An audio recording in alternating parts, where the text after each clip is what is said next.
பகவானிடம் மிக மிக நன்றியோடு இந்த நாமத் தாமரைகளை அவருடைய பாத தாமரைகளில் சமர்ப்பித்து விட்டோம். இன்றைக்கு மறுபடியும் ஒரு உச்சிஷ்ட உபதேச பிரசாதத்தை பகிர்ந்து கொள்வோம். ஒருமுறை திரு ஜனார்தனன் அவர்கள் பகவானுடன் அருணாச்சலேஸ்வர் கோவிலுக்கு சென்றபொழுது பகவான் அங்கு இருக்கும் ஸ்தலவிருட்சமான மகிழ மரத்திற்கு சற்று தள்ளி உட்கார்ந்தபடி திரு ஜனார்தனன் அவர்களிடம் சொன்னார், ஜனார்தன், இந்த மகிழ மரத்தை பார், மெதுவாக பார், ஜாக்கிரதையாக பார் என்று சொன்னவுடன் சொல்லும் பொழுது மறுபடியும் சொன்னாராம், இந்த நண்பனை நீ தொந்தரவு செய்யாமல் பார் என்று. அவருடைய மொழியை பாருங்கள். திரு ஜனார்தனன் அவர்கள் அந்த ஸ்தல விருட்சத்தை பார்க்கும் பொழுது அதில் ஒரு பொந்து இருந்ததாம். அந்த பொந்தில் ஒரு ஆந்தை தூங்கிக் கொண்டிருந்ததாம். அது பட்ட பகல் வேளை. உடனே நம் பகவான் சொன்னாராம், இந்த நண்பர், அதாவது அந்த ஆந்தையாரை தன்னுடைய நண்பர் என்று சொல்லி, இந்த நண்பர் எப்படி உறங்குகிறார் பார்த்தாயா? எல்லோருக்கும் ஆரவாரமாய் நடக்கக்கூடிய இந்த பகல் வேளைகளில் இந்த நண்பர் நன்கு அமைதியாக உறங்கிக் கொண்டிருக்கிறார். ஆனால் இரவில் வயிறு முட்டை சாப்பிட்டுவிட்டு விழித்து கொண்டு என் தந்தையின் புகழை பாடிக்கொண்டே இருப்பார் என்று சொன்னாராம். இதில் நாம் தான் கவனமாக மகிழ மரத்தை விட்டு ஆந்தையை விட்டு பகவானுடைய வார்த்தைகளை கவனமாக கேட்க வேண்டும், பார்க்க வேண்டும். நண்பர் நண்பர் என்று சொல்லி அந்த ஆந்தை கத்துவதை கூட என் தந்தையின் புகழை பாடுகிறார் என்று சொல்கிறார். பிறகு சொன்னார், சாதுக்கள் இப்படித்தான் வாழ வேண்டும் என்று சொல்கிறார்கள். அதாவது உலகம் விழித்து கொண்டு பல வேலைகளில் கவனத்தை திருப்பி மிகவும் ஆரவாரமாக நடந்து கொண்டிருக்கும் பொழுது இந்த சாதுக்கள் அமைதியாக உறங்குவார்கள். பிறகு இரவில் உலகம் உறங்கும் பொழுது இவர்கள் விழிப்புடன் என் தந்தையை நினைத்து கொண்டிருப்பார்கள், என் தந்தையின் மேல் தன் கவனத்தை செலுத்துவார்கள் என்று சொல்லி பிறகு சொன்னாராம், கங்கை கரையில் ஆயிரக்கணக்கான சாதுக்கள் அந்த கங்கை மணலில் நன்கு தோண்டி ஒரு குகை மாதிரி செய்து கொண்டு அதில் அமர்ந்து கொண்டு அமைதியாக தியானம் செய்வார்களாம் என்று சொன்னார். இதை விட்டு எனக்கும் ஒரு அனுபவம் உண்டு.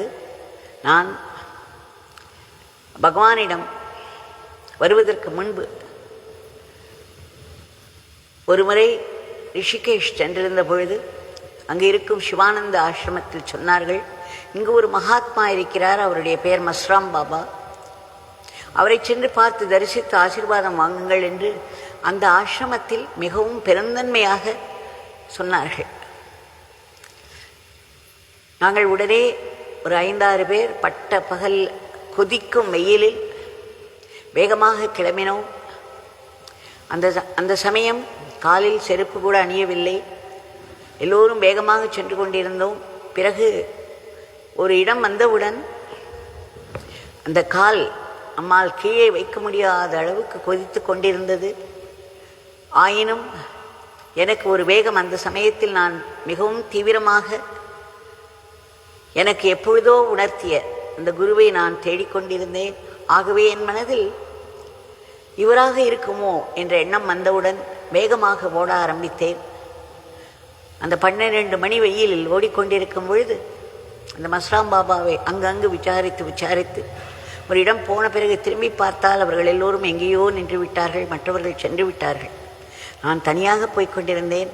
பிறகு அங்கு விசாரித்து ஒரு இடத்திற்கு போனால் அவர்கள் சொன்ன இடத்தில் அவரை காணவில்லை. ஆனால் அருகே ஒரு குழி இருந்தது.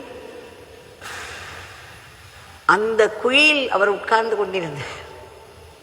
நினைத்து பாருங்கள், 8 அடி 10 அடிக்கு குழி தோண்டி அதற்குள் எப்படித்தான் அவர்கள் செல்வார்களோ தெரியாது. இவர் குழியில் உட்கார்ந்து கொண்டிருக்கிறாரே, இவரை எப்படி பார்ப்பது, எப்பொழுது வெளியே வருவாரோ என்று நினைக்கும் பொழுது அடுத்த நிமிடம் அவர் வெளியே உட்கார்ந்து கொண்டிருந்தார். நினைத்து பாருங்கள் ஒரு நிமிடம். இப்படியெல்லாம் மகாத்மாக்கள் செய்வார்கள். இந்த அனுபவம் எனக்கும் உண்டு. பகவான் சொன்னது போல் இவர் குகை போல் அமைத்துக் கொள்ளவில்லை, ஆனால் ஒரு குழியில் அமர்ந்திருந்தார். அடுத்த நிமிடம் வெளியே வந்தார். அப்போதுதான் அவரிடம் கேட்டேன், எனக்கு ஏதேனும் உபதேசம் செய்ய வேண்டும் என்று நான் ஹிந்தியில் கேட்டபொழுது அவர் அருகே இருந்த ஒரு பெண்மணியிடம் ஒரு விசிறியை எடுத்து கொடுத்து அவளை விசிறச் சொன்னார். இது எனக்கு மிகவும் சிம்பாலிக்காகப்பட்டது. ஆயினும் நான் மிகவும் வற்புறுத்தவே அவர் சொன்னார், நாளை காலை 8 மணிக்கு வா, உனக்கு சொல்கிறேன் என்று சொன்னார். ஆனால் அடுத்த நாள் காலை 8 மணிக்கு என்னால் போக முடியவில்லை. ஆயினும் அவர் நான் சொன்னவுடன் அந்த விசிறியை அந்த பெண்மணியின் கையில் கொடுத்து விசிறச் சொன்னது எனக்கு ஞாபகம் எப்பொழுதும் இன்னும் பசுமையாக இருக்கிறது. ஆக பகவான் சொன்னது போல் அங்கு நிறைய சாதுக்கள் கங்கையில் குழி தோண்டி ஒரு குகை போல் அமைக்கலாம், அல்லது குழியாகவே இருக்கலாம், உள்ளே சென்று மணிக்கணக்கில் தியானம் செய்வார்கள் என்று இதையெல்லாம் சொல்லும் பொழுது திரு ஜனார்தனன் அவர்கள் அவரை உற்று நோக்கினார் போல். உடனே பகவான் சொல்கிறார், என்ன இந்த பிச்சைக்காரன் இதெல்லாம் செய்வதில்லை என்று பார்க்கிறாயா? இந்த பிச்சைக்காரன் சாதுவும் இல்லை, சந்நியாசியும் இல்லை என்று சொல்லி சிரித்தார். ஆனால் நம் பகவான் அந்த பிச்சைக்காரர் என்னவென்று நமக்கெல்லாம் தெரியும். அவருடைய அனுபவம் அவருடன் பழகியவர்களுக்கு தெரியும். அவருடைய நாமத்தை சொல்லிக் கொண்டிருப்பவர்களுக்கு அவர் யார் என்று தெரியும். பகவான் சொல்வார், 500 வருடங்களுக்கு ஒரு முறைதான் இந்த மாதிரியான ஒரு பிச்சைக்காரன் வந்து மக்களிடையே அமர்ந்து எளிமையாக பழகுவான் என்று சொன்னார். ஆக இதையெல்லாம் நினைத்துக் கொள்வோம்.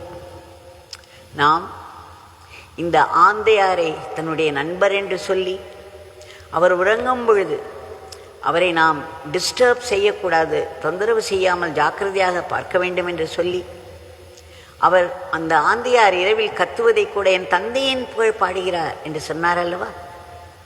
எப்பேற்பட்ட மென்மையான ஒரு ஆத்மா நம்முடைய பகவான்.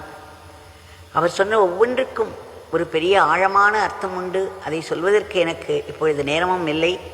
ஆனால் இதே ஆந்தையாரை பகவான் இன்னொரு சமயத்தில் குறிப்பிட்டிருக்கிறார். சிலர் பகவானிடம் வந்தவுடன் அவரவர்கள் கவலைகளையே நினைத்து கொண்டு சதா அழுது கொண்டே இருப்பார்கள்.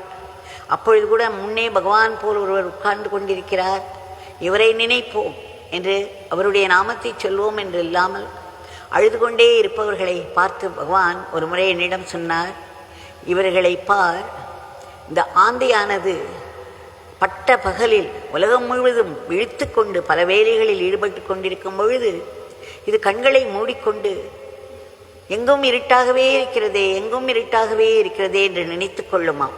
அதுபோல் இத்தனை அருள் வெள்ளம் இருக்கும் இடத்திற்கு வந்த பிறகு கூட இவர்கள் அழுது கொண்டு தங்களுடைய கவலைகளையும் தங்களுடைய பிரச்சனைகளையும் நினைத்து கொண்டு அழுது கொண்டே இருக்கிறார்களே தவிர கண்களை, இவருடைய அகக்கண்களை திறந்து இந்த அருள் வெள்ளத்தை பார்க்க முடியவில்லை என்று சொன்னார். ஆக நம்முடைய பகவான் சொன்னவை அத்தனையும் நம்முடைய ஆழ்ந்த சிந்தனைக்குரியவை. இதை நாம் நினைத்து நினைத்து இதனுடைய ஆழத்தில் இதன் அர்த்தத்தை உணர்ந்து பயன்பெறுவோம். ஜெய் யோகிராம் சுரத்குமார்.